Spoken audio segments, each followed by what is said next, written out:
So I want to go over a few things with your periodic table. First off, it opens up, and there are numbers on both sides of this. I'd like you to be on the side that I'm showing right now.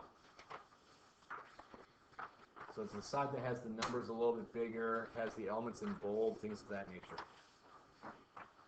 For the most part, this is the side that we are going to be using this year. Now, if you look on the bottom right-hand corner, just like up on the smartboard, the bottom left-hand corner, there's a key. And actually, I scanned this from your periodic table this morning. There's a lot of different numbers and symbols on there. We're actually going to be using a lot of them during the course of this year, but we need you right now to be able to find the density of things, which is, for the zinc example, 7.14, where I kind of have the cursor right now. So we need you to be aware of how to find the density of any individual element. Notice on the key, it says that's the density at 0 degrees Celsius. Because again, density is temperature dependent. So we cannot just express it for whatever. Any given temperature, there's a different density for these different substances. So the first thing I wanted to point out to you is, again, how to read that periodic table. There's a lot of information on there, and we have to go over that information throughout the year. Also, even something as simple as the symbol and the name. Again, you have to get used to the fact that we use the symbol an awful lot in this class. That way we don't have to write out an entire name of something. So the name is written on there.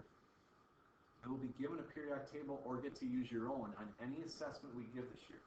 There's no memorization of the periodic table ever required in this class. I mean, what's the point? It's a tool.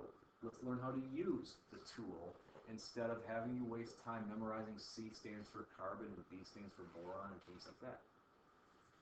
Now, if we look a little bit more at the periodic table as a whole, notice how these symbols are in different colors. Those different colors correspond to different states of matter. So if it's in red, those are gases at 0 degrees Celsius. Blue is a liquid, black is a solid. There are even some at the bottom of the periodic table that are outlined. Those outlined ones are man-made. So in a laboratory that can make bigger and bigger elements. We talk about that process of making larger elements at the end of the school year, because that's dealing with something called nuclear chemistry. But those are things that are not typically found on our planet, or haven't been found on our planet. What I'd like you to do right now, first think about the color coding, because this might save you a little bit of time. I want you to try to find the least dense element, and then try to find the most dense element. So take a minute or two to try to find those. And that we want you to be aware of how to do.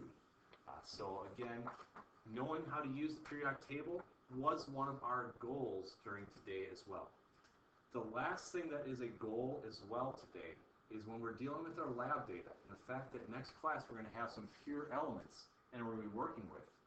Recall that we had you find the density of copper last week. And then I gave you the known value for it. And then we're supposed to compare to see, were we accurate? Were we hitting the mark that we were supposed to? There is a calculation that helps us determine whether or not we have good data or not. And that's called percent error. What I would like is for you to have this equation in your notebook. That way, whenever you do a lab, you can refer back to it, because then you don't have to memorize.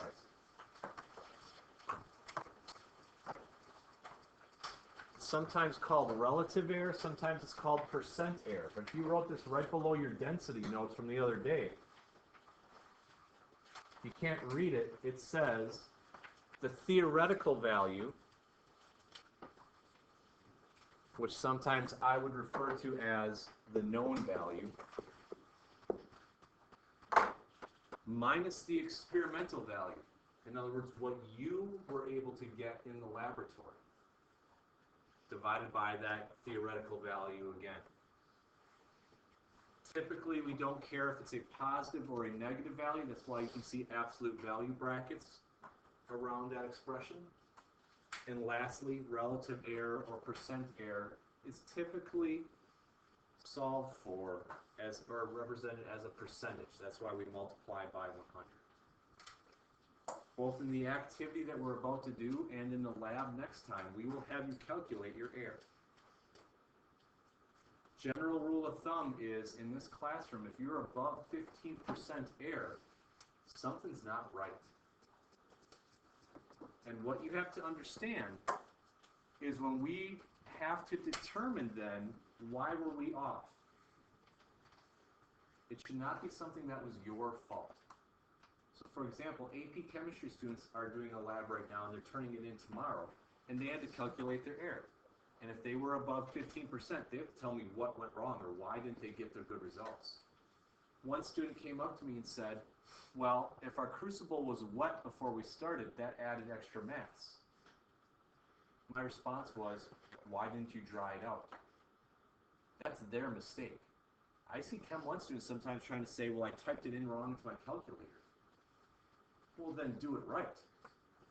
So if we have a large error, you have to determine why that is. And it can't be something that was your fault, because my response is just going to be, then do it right. Or why didn't you do it that way if you knew you were supposed to do it that way? So there's got to be other sources of error that are out of your control. Things that prevented you from getting good data. Now, all this comes back to the fact that if we don't make good measurements to start off with, we are going to get bad data. I had one girl from AP Chemistry come in, and she had 0% error. Her numbers were spot on. I mean, she went to the 10,000th place, and it was perfect. And then she asked me, do I still have to explain why the other groups had relative error above 15%? No. If yours went great, then that's one less thing that you have to do.